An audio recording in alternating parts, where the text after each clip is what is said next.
Ever feel like you're stuck, like you're playing a game you just can't win? Yeah. Yeah.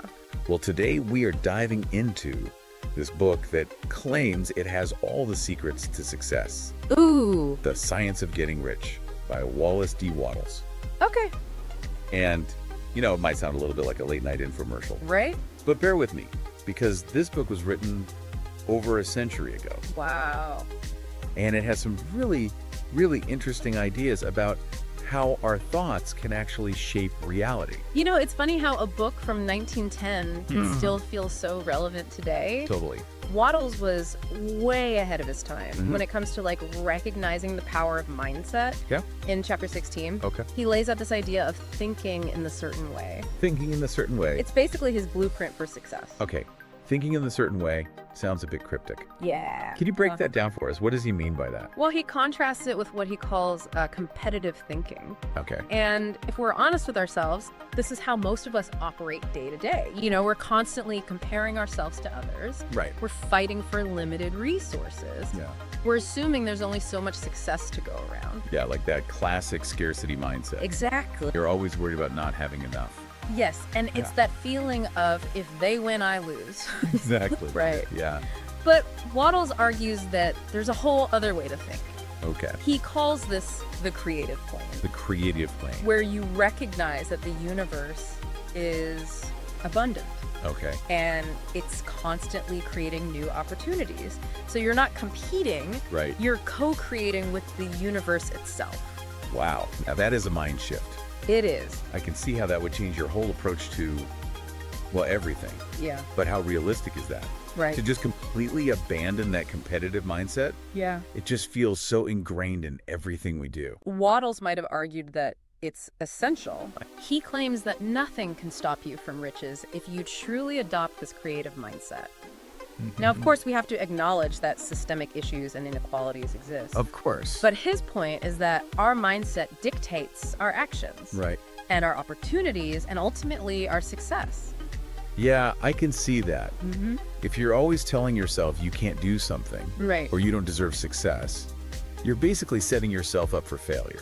You are. And conversely, if you believe in your ability to contribute, to thrive, you open yourself up to possibilities that you might never have even considered. Right. It becomes a self-fulfilling prophecy. So how do we actually make that shift? Yeah. How do we move from that ingrained competitive thinking to this creative plane? Well, Wattles is a big advocate for guarding your thoughts and speech. Okay. He's very careful about the language he uses, and he urges his readers to do the same. Right. It's about cultivating a positive internal dialogue, avoiding negativity, and speaking about yourself and your goals in an empowered way. This makes me think about the power of affirmations and positive self-talk. Totally. We explored that a little bit when we did our deep dive on Affirm Opulence. Absolutely. Yeah. And this was way before, the rise of modern self-help and all those practices. Right. Wattles was already recognizing the connection between our thoughts, our words, and our reality. Yeah. And he suggests that by focusing on positive affirmations and cultivating an optimistic outlook, we can literally reprogram our subconscious for success. But how do we do that when we're constantly bombarded with negative news? Right. And surrounded by people who might not share that same mindset? How do we stay on that creative plane amidst all that? Well, Wattles acknowledges this challenge, and he suggests being mindful of the information you consume and the company you keep. Now, he takes it pretty far. Okay. He even suggests limiting certain types of reading and conversations, Oh, wow. which might seem a little extreme today. In our hyper-connected world, completely isolating yourself doesn't seem very realistic or even beneficial. Right. You don't want to create an echo chamber. Yeah. But his point is valid. Yeah. You can be discerning about what you allow into your mental space. Okay. You can choose to limit exposure to negativity and surround yourself with people and information that uplift and inspire you. It's like creating a mental diet. It is. Choosing to feed your mind with things that nourish and support your growth. Right. So it's not just about thinking in a certain way. Yeah. It's about creating a certain environment for yourself, both internally and externally. Precisely. It's about being intentional with your thoughts, your words, and the influences you allow into your life. But let's be, real life isn't always sunshine and roses. True. Things go wrong. Plans fall apart. Yeah. How does Wattles address those inevitable setbacks? Does he just gloss over them? Actually, he tackles this head on. Okay. Wattles tells a story in chapter 16 about a student who lost out on a business deal that he thought was crucial to his success. Oof. And at the time, it felt like a massive failure. I'm always drawn to those failure-turned-success stories. Oh, yeah. What happened? Instead of getting discouraged, Okay. the student just expressed gratitude that his desire had been overruled. He kept moving forward, Okay. maintained a positive attitude, and trusted that something better was on the horizon. Let me guess, something even better did come along. You know it! Uh-huh. Just a few weeks later, a much more lucrative opportunity presented itself. Wow. And the student realized that what he thought was a failure was actually a redirection towards something far greater. That's a powerful reminder that we often can't see the bigger picture. Right. What feels like a setback might actually be setting us up for something even better down the line. But how do we cultivate that trust? Yeah. That ability to see failure as a stepping stone? That's where Wattles' emphasis on faith and gratitude comes in. He believed that by maintaining a positive outlook, even in the face of adversity, Yeah. we open ourselves up to new possibilities and allow the universe to work its magic. So it's about reframing our relationship with failure. It is. Instead of viewing it as a dead end, we can see it as an opportunity for growth, a redirection towards something even more aligned with our true purpose. Exactly. It's about adopting a mindset of resilience and adaptability, recognizing that setbacks are inevitable, but they don't have to define us. We can choose to learn from them and use them to propel us forward. This is all incredibly inspiring, but I have to admit, Yeah. I'm struggling with how this applies to day-to-day life. Okay. Wattles talks about taking action, but how do we make sure our actions are aligned with this certain way of thinking? Yeah. How do we bridge the gap between thought and action? Right. Well, that's where it gets really interesting. Okay. Wattles isn't just about positive vibes. Right. He's very practical about action, but he also cautions against getting bogged down by overthinking or planning for every possible disaster. Yeah. He has this great line in chapter 16 about not getting caught up in worrying about potential emergencies. He's like, you can attend to them as they come. Okay. It's so easy to fall into that what if spiral. Oh, tell me about it. Yeah. I can spend hours lost in a maze of what ifs. Right. Yeah. But how does that tie back to this idea of creative thinking? Yeah, that's a good question. Wattles argues that when you're constantly dwelling on potential obstacles, Okay. you're actually denying the power of your own mind to find solutions as you need them. Oh. It's like you're saying, Yeah. universe, I don't trust you to have my back, so Okay. I'm going to try and micromanage everything. So it's not about being reckless or unprepared, Right. but having faith in your ability to handle whatever comes your way. Exactly. It's about trusting that you'll have the resources, the ingenuity, the support, whatever you need Yeah. to navigate challenges as they arise. Right. And this loops back to the creative plane. Okay. It's about recognizing that the universe is constantly evolving, constantly providing. You don't have to force it. Right. You just have to be open to it. This is making me think about those optical illusions. Yeah, oh yeah. Where something seems impossible to pass through from afar, but as you get closer, Right. you realize there's a way through. Perfect analogy. Yeah. Our fears and doubts can really distort our perception of reality. Yeah. We build up these mental roadblocks that seem insurmountable. Right. But when we approach them with a clear and focused mind, they often turn out to be much smaller than we imagined.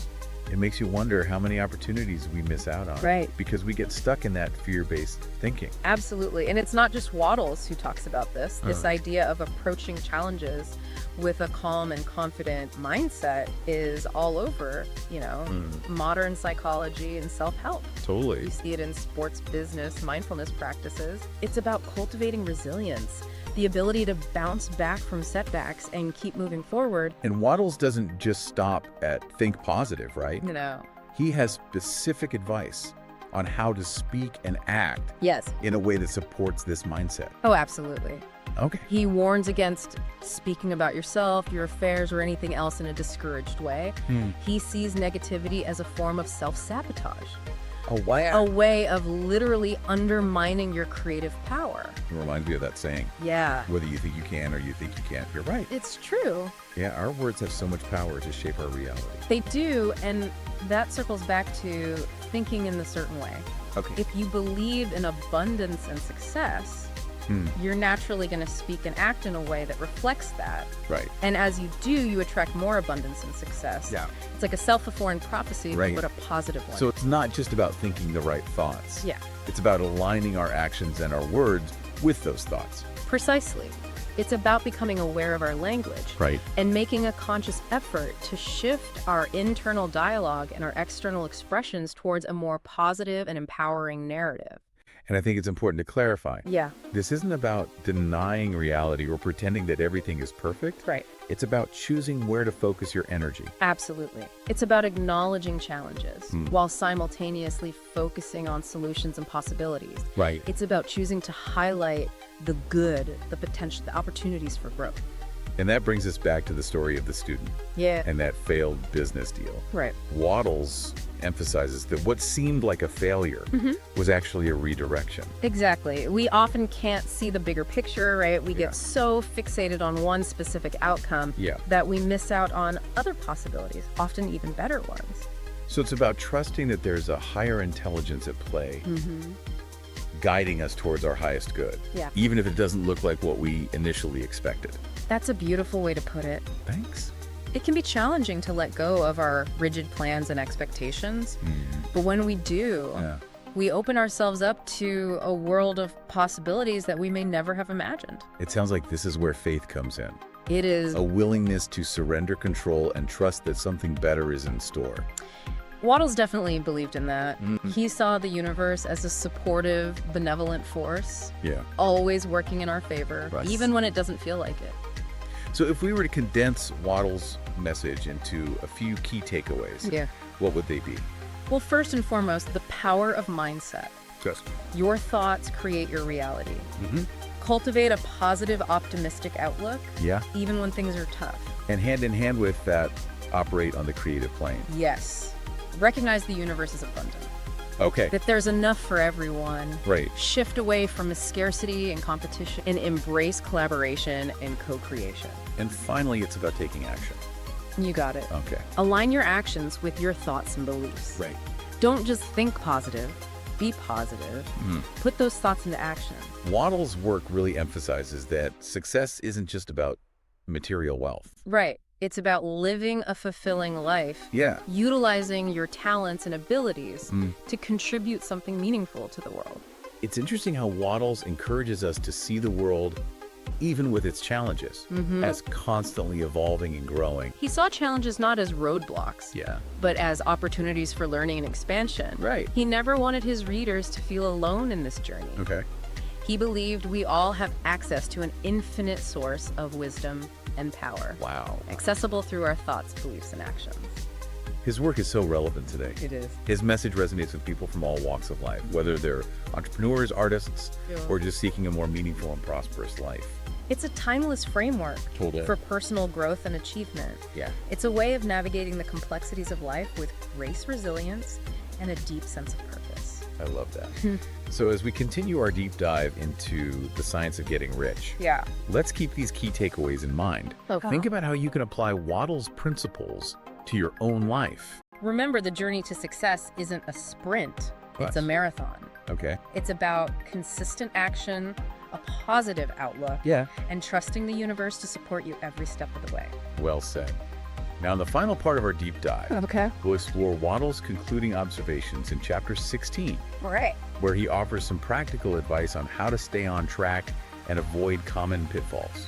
We'll also dive into his suggestion to limit exposure to conflicting ideas Okay. and really immerse yourself in his philosophy. Interesting.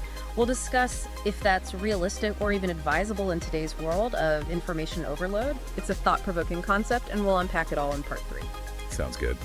All right, so we're back, wrapping up our deep dive into the science of getting rich Yeah. with a look at Wattles' concluding thoughts in Chapter 16. Okay.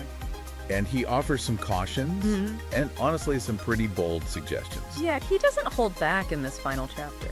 No, he doesn't. One of the most striking pieces of advice is his suggestion to limit your exposure to any ideas that conflict with his philosophy. Yeah, that's a big one. Like, he even goes as far as to say, to give up most recreations and pleasures, You're good. avoid certain lectures or sermons, and even limit reading outside of specific authors. I gotta admit, when I first read that, I was pretty taken aback. Yeah, It seems pretty extreme. it does. Even for someone who is, dedicated to personal growth. It definitely reflects the time period when access to information was a lot more limited. Yeah.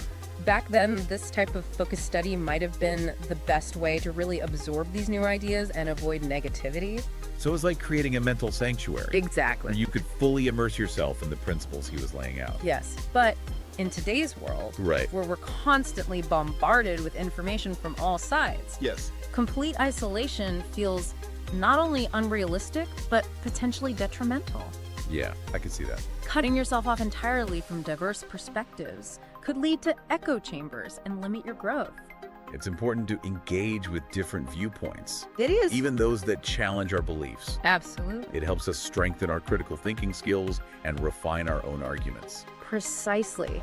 So how do we reconcile that with Wattles' advice? That is the question. I think it's about being discerning Okay. with the information we consume Right. and the company we keep.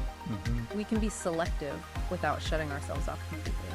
So maybe it's not about avoiding all conflicting ideas, Right. but rather just being intentional about what we allow into our mental space. I think that's the key. Yeah. It's about curating our mental diet, so to speak. I like that. Just like we choose healthy foods to nourish our bodies, Right. we can choose information and influences that nourish our minds and support our growth. So that might look like limiting exposure to negative news, Yeah.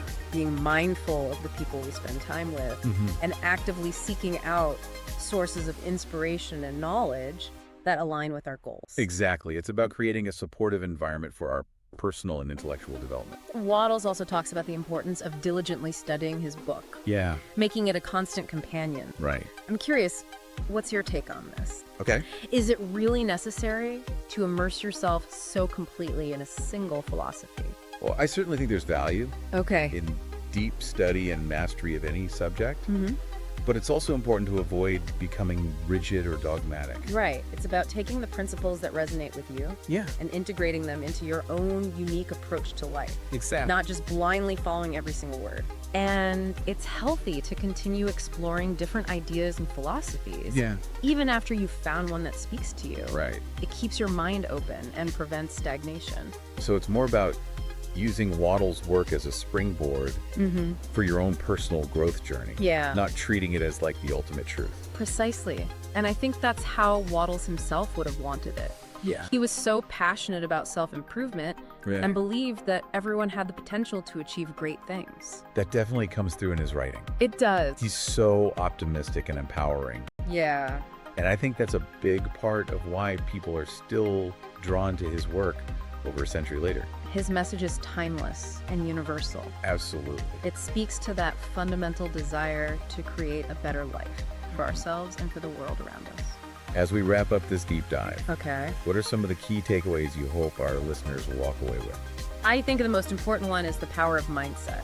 Wattles reminds us that our thoughts create our reality, Right. and that by cultivating a positive and optimistic outlook, we can attract more abundance and success into our lives. And he doesn't just leave it at that. He also emphasizes the importance of action, Yeah. of aligning our actions with our beliefs. Absolutely. It's not enough to simply think positive thoughts. Right. We need to take concrete steps towards our goals, and we need to do so consistently. Ultimately, Wattles' message is one of hope and empowerment. Yes. He believed we all have the potential to achieve great things. Yeah. And he offers us this framework for tapping into that potential Right. and creating a life of purpose and fulfillment. So well said. Thank you. If you're intrigued by Wattles' ideas, I encourage you to explore the science of getting rich Yes. and see how these principles might apply to your own life. And remember, the journey to success is always ongoing. It's about constantly learning, growing, Yeah. and expanding our understanding of what's possible. Stay curious, stay open-minded, Right. and never stop believing in your power to create a better future. Thank you for joining us on this deep dive into the science of getting rich. It was my pleasure. Until next time, keep exploring, keep learning, and keep reaching for your dreams.